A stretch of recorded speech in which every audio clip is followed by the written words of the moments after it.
un qui est ouvert, c'est ce un qui regarde l'autre, c'est ce un qui tend la main vers l'autre, c'est ce un qui écoute l'autre. Et il existe l'attitude négative qui consiste à être très rigide et à ne rien faire pour l'autre. D'un côté, on ne se marie pas, et avec ce un ouvert, on se marie, et la clé d'union et le passe-partout, c'est ce un.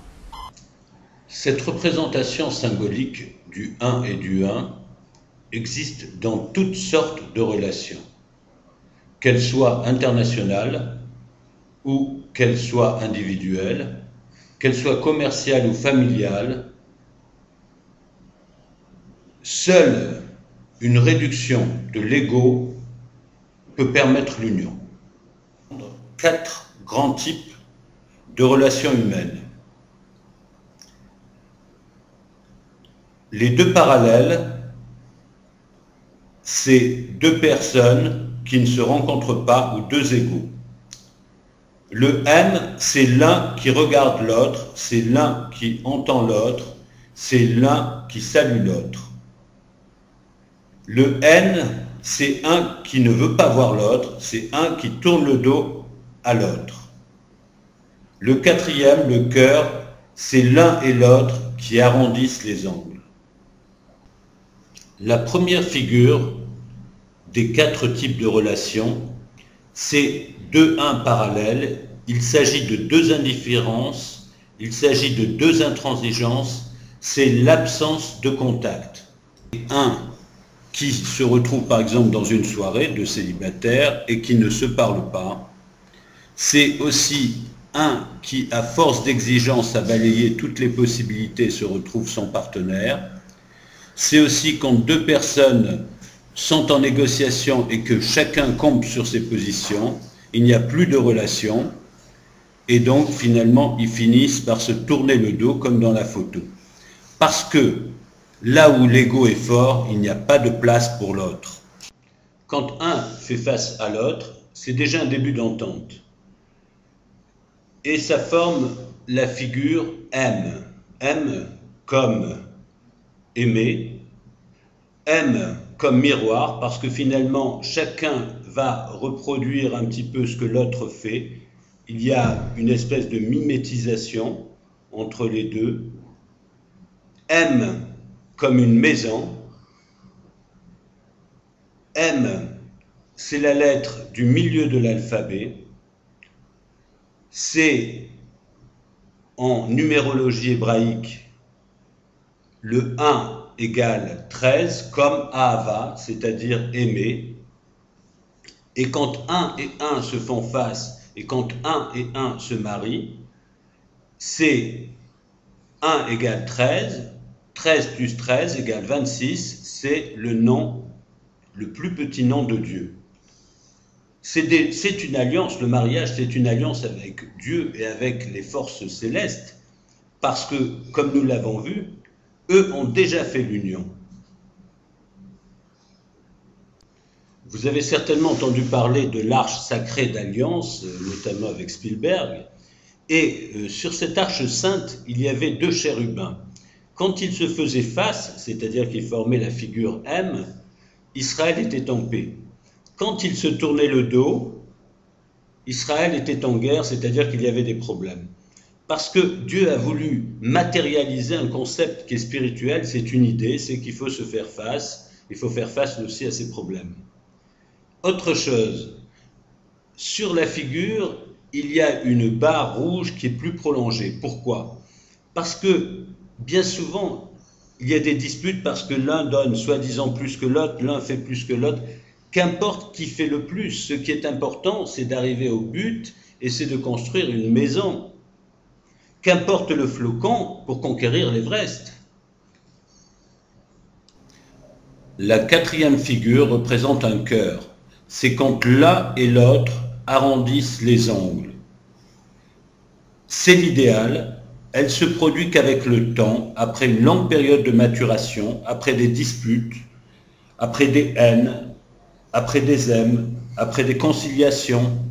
Finalement, le couple arrive à avoir un équilibre, et c'est avec le temps, bien évidemment. C'est l'amour, chacun est prêt à concéder pour l'autre, ils forment une famille saine, unie et prospère. C'est la relation infinie, d'où les deux alliances qui représentent l'infini. Ces quatre figures représentent le langage symbolique que l'on retrouve dans le couple, bien évidemment, mais aussi dans tous les autres domaines. Par exemple, l'économie. En économie, si vous voulez, les deux barres rigides, c'est quand deux pays n'échangent pas de marchandises, c'est l'autarcie et la pauvreté. Ça a été le cas de l'URSS. La deuxième figure, le M, où ils échangent, c'est le libre-échange, c'est ce qui a permis l'essor économique au XXe siècle et au début du XXIe siècle. Le N en économie, c'est quand il y a la concurrence sauvage, et cela se fait souvent au détriment des peuples. Il y a misère, il y a pollution, et j'en passe. Et bien évidemment des guerres. La quatrième figure, c'est le cœur, c'est la richesse des nations. C'est quand il y a l'échange, le libre-échange, mais il y a une répartition intelligente et une gestion intelligente de la planète. Donc vous voyez pratiquement dans toutes, là c'est l'économie, mais je pourrais vous expliquer dans d'autres domaines, et vous-même vous pourrez trouver dans d'autres domaines, c'est toujours ces quatre figures de base qui sont la clé des relations humaines. En résumé, pour qu'ils se plaisent, pour qu'ils aient le même but, pour qu'ils aient le même degré de religiosité, les mêmes goûts, l'accord des parents, éventuellement des amis, il faut 5 conditions, c'est impossible. Le sur-mesure n'existe pas, si ce n'est dans le virtuel et dans l'imagination. Aujourd'hui, les jeunes ne sont pas préparés au mariage. Il ne faut pas s'alarmer. Les oppositions, les disputes, c'est le pain quotidien des couples. Il s'agit à chaque fois de trouver des compromis et de faire des concessions. Car le mariage, c'est la première école du partage et des compromis.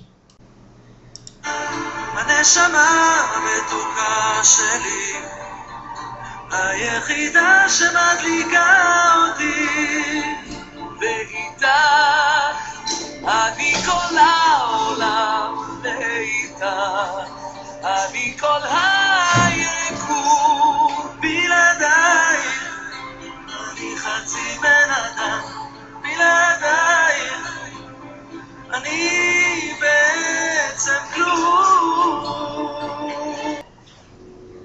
Oui, le mariage n'est pas une finalité. Et après, tout reste à construire. Il y a des valeurs qui unissent les couples et des valeurs, ou des erreurs plutôt, qui les font divorcer. Voici un tableau qui explique un peu tout cela. Après le mariage, 2 attitudes possibles et 2 destins différents. À droite, des valeurs qui unissent, telles que l'humilité, la générosité, la sincérité et la fidélité. 1 et 1 qui se font face.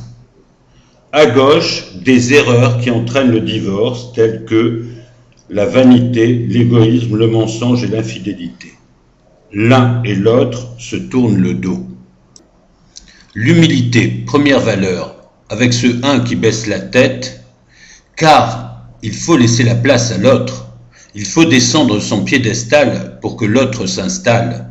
L'humilité, c'est la constance dans un couple parce qu'il y a des enfants et qu'il faudra céder et encore céder et toujours céder. La vanité, représentée en langage symbolique par ce 1 à la nuque raide, ce 1 rigide, celui qui croit avoir raison, celui qui sous-estime son partenaire et surtout celui qui ne fait pas l'effort de se réconcilier en cas de dispute.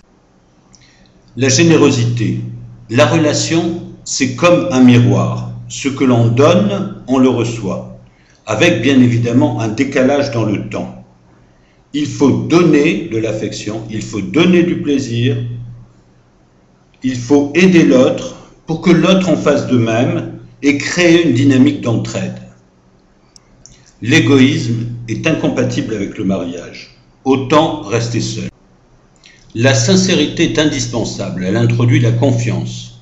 Le foyer est paisible. Le mensonge, en contrepartie, va introduire le doute, les disputes, et les disputes, le divorce. La fidélité, c'est un et un qui font face à leurs responsabilités.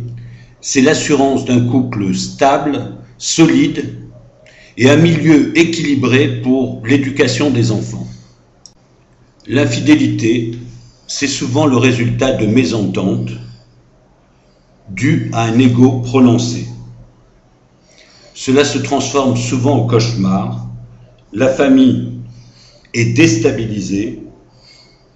Les partenaires n'en ont pas fini à cause de la garde des enfants. Celui qui divorce, bien souvent, n'a pas changé ses goûts et retrouve un nouveau partenaire qui ressemble à son ex. Bref, un scénario catastrophe. En général, chacun veut que son partenaire soit humble, généreux, sincère et fidèle, pour fonder un couple stable et durable. Alors il faut que vous le soyez vous-même. Ainsi, vous serez projeté automatiquement vers des gens qui vous ressemblent et qui partagent ces valeurs. Nous sommes en 2011 qui se termine par 2-1. À vous de bien positionner les 1 pour que l'année 2012 qui se termine par 2 soit l'année du couple. Si vous pensez que cette vidéo peut aider certaines personnes, n'hésitez pas à la transmettre, à la traduire et à l'améliorer. Mazel tov à tous.